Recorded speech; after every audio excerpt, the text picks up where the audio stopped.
नमस्ते बच्चों, मैं मनोज मेवाड़ा, हिंदी विषयाध्यापक, दीप दर्शन विद्या संकुल। आज हम पढ़ेंगे हिंदी साहित्य अ। हिंदी साहित्य अ के अंदर कक्षा 7 वसंत भाग 2। वसंत भाग 2 का पाठ नंबर 4 कठपुतली।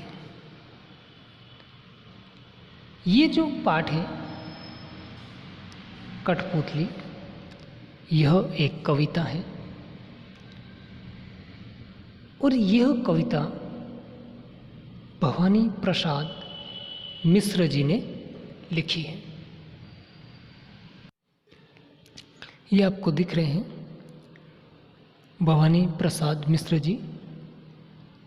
ये कठपुतली नामक कविता के रचयिता हैं। इन्होंने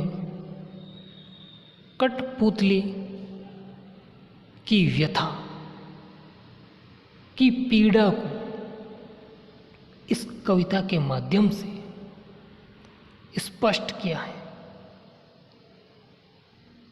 तथा इस कठपुतली के माध्यम से इंसानों के मन में जो पराधीनता की पीड़ा है, जो कष्ट है, जो तकलीफ है, उसको बताने का प्रयास किया है।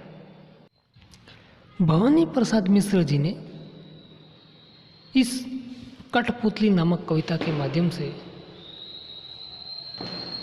जो पराधीनता की पीड़ा है, जो दुख है, उसको बखूबी स्पष्ट किया है। इस कविता के माध्यम से उन्होंने ये सीख दिए कि कभी किसी को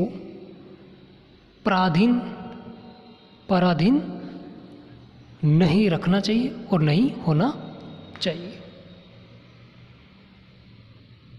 ये जो कठपुतली है, ये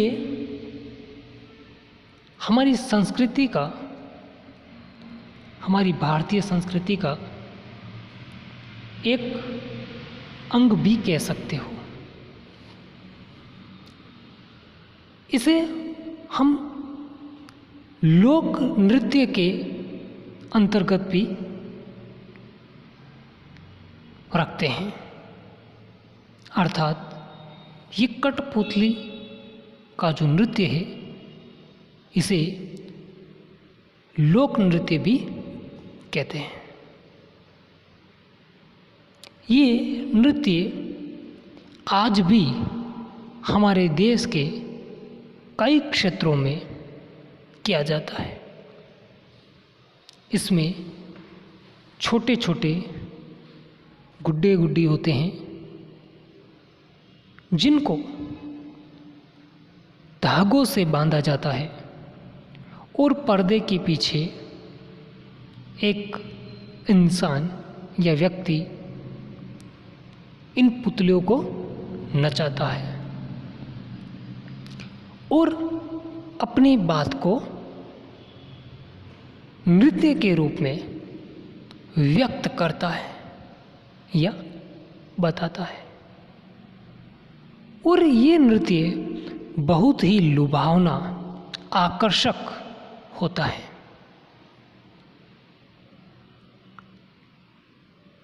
हमारे देश में आज भी नृत्य होता है।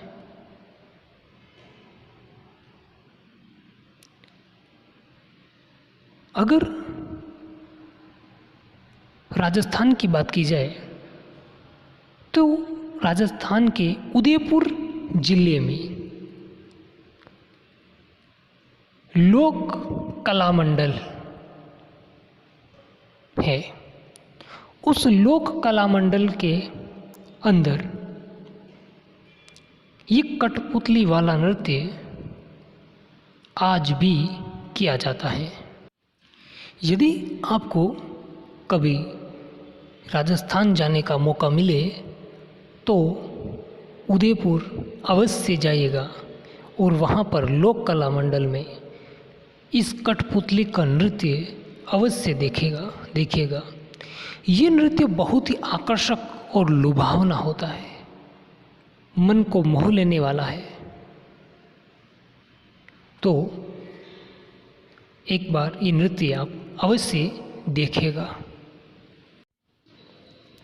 मैंने आपको बताया था कि कवि भवानी प्रसाद मिश्र जी ने पराधीनता के दुख को, कष्ट को यहाँ पर स्पष्ट किया है।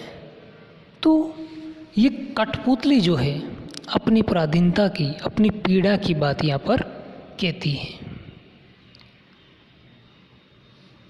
देखिए, कठपुतली गुस्से से उबली, कठपुतली गुस्से से उबली। उसको बहुत तेज गुस्सा आया, इतना खतरनाक गुस्सा आया कि वो सहन नहीं कर पा रही है। इतना तेज गुस्सा आया और इतना तेज गुस्सा आने के कारण वह बोली। कठपुतली गुस्से से उबली, बोली, ये धागे क्यों हैं मेरे आगे पीछे। हमने पहले बताया था कि कठपुतली नृत्य में धागे लगाए हुए होते हैं और पर्दे के पीछे एक व्यक्ति बैठा होता है जो इन धागों के माध्यम से उसको कठपुतलियों को नचाता है। तो ये जो धागे बंधे हुए हैं, इन धागों को लेकर के कठपुतली कहती है, ये धागे क्यों हैं मेरे आगे पीछे, मेरे आगे पीछे चारों तरफ ये धागे क्यों बांध रहे हैं, क्यों बांध रखे हैं। ऐसा गुस्से में आकर के कठपुतली कहती है। इन्हें तोड़ दो, इन्हें तोड़ दो, मुझे मेरे पांवों पर छोड़ दो। क्या कह रहे कठपुतली, ये जो मेरे आगे पीछे धागे बांध रखे हैं, ये क्यों बांध रखे हैं। इन धागों को आप क्या करो, तोड़ दो, इनको हटा दो। मुझे बांध रखा है इन धागों से, इन धागों को तोड़ दो और मुझे मेरे पांवों पर छोड़ दो, मुझे मेरे पैरों पर छोड़ दो, मुझे स्वतंत्र कर दो, मुझे स्वतंत्र कर दो, बांध के मत रखो, मुझे बांध के मत रखो। कठपुतली को ये धागों से बंधा हुआ रहना अच्छा नहीं लग रहा है, उसे पसंद नहीं है, इसलिए वह कहती है इन धागों को तोड़ दो और मुझे स्वतंत्र कर दो, ऐसा कह रही है। तो जब कठपुतली ये कहती है तो उसकी बात अन्य कठपुतलियाँ भी सुनती हैं। तो देखिए, सुनकर के वो क्या बोलती, सुनकर बोली और कठपुतलियाँ कि हाँ, बहुत दिन हुए हमें अपने मन के छंद छुए। देखिए, जब कठपुतली एक कहती है अपने आप को स्वतंत्र कराने के लिए, तो उसको सुनकर के दूसरी कठपुतलियाँ भी बोलती है। क्या बोलती है कि हाँ, बहुत दिन हो गए हैं, हमें अपने मन के छंद छुए, यानी कि स्वतंत्रता को देखे बहुत दिन हो गए। मन के हिसाब से चलने को मन करता है, तो दूसरी कठपुतलियाँ भी स्वतंत्र होने की इच्छा जताती है। वो कहते हैं ना कि कोई भी कार्य करने के लिए सबसे पहले कोई एक ही आगे आता है। जब एक आगे आता है तो उसके पीछे पीछे बहुत चले आते हैं, लेकिन हिम्मत करने वाला, आगे आने वाला बहुत इम्पोर्टेंट होता है, बहुत महत्वपूर्ण होता है। जैसे अपने देश की बात करें, भारत देश की, तो जब हमारा देश गुलाम था तो सब लोग पीड़ा, दर्द, कष्ट, तकलीफ सहन कर रहे थे। लेकिन जब कुछ लोग इनका विरोध किया तो विरोध करने के उपरांत उनका साथ देने के लिए कई लोग खड़े हो गए और यहाँ तक कि अपनी जान भी दे दी। जिसे उदाहरण के रूप में भगत सिंह, चंद्रशेखर आजाद, इन्होंने क्या किया, पहल की, नेतृत्व किया, तो उनके साथ कई लोग जुड़ गए। महात्मा गांधी, हजारों लोग उनके पीछे खड़े हो गए थे जब उन्होंने अंग्रेजी शासन का विरोध किया, उनके नियमों का विरोध किया, तो कई लोग साथ खड़े हो गए। तो कहने का मतलब आगे आना महत्वपूर्ण है। जब कोई एक आगे आता है तो उनके पीछे उनका साथ देने वाले कई खड़े हो जाते हैं। यहाँ पर भी ऐसा ही हुआ है। जब एक कठपुतली अपनी आवाज़ उठाती है तो उसे सुन करके बाकी और कठपुतलियाँ भी उसके साथ हो जाती है और वो भी स्वतंत्र होने की बात करती है। मगर पहली कठपुतली सोचने लगी, जब पहली कठपुतली ने पराधीनता के खिलाफ आवाज़ उठाई तो उसके साथ बहुत सारी कठपुतलियाँ हो ली और वो भी पराधीनता से छुटकारा पाना चाहती थी।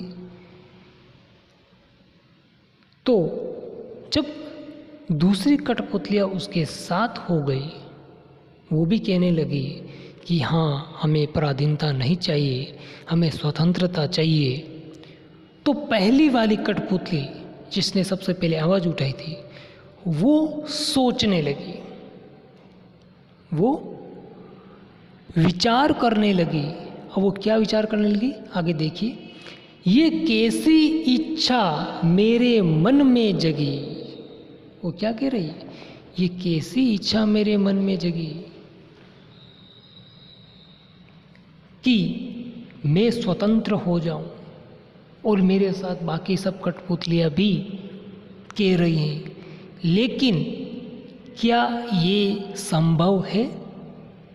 क्योंकि इन धागों के बिना कठपुतलियाँ क्या स्वतंत्र रह सकती हैं? क्या वो खड़ी भी रह सकती हैं? नहीं।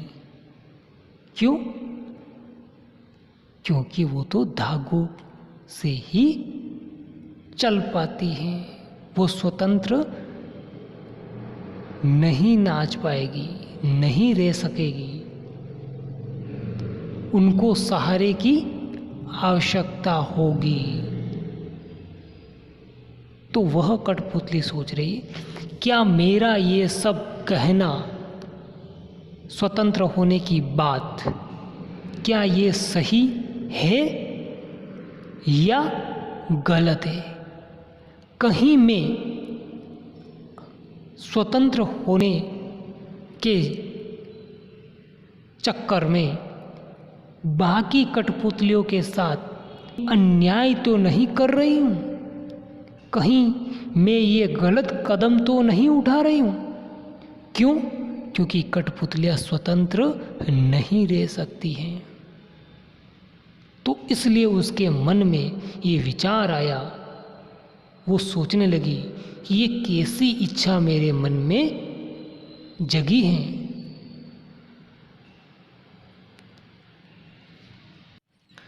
तो हमारा ये पाठ यहीं पर समाप्त होता है। धन्यवाद।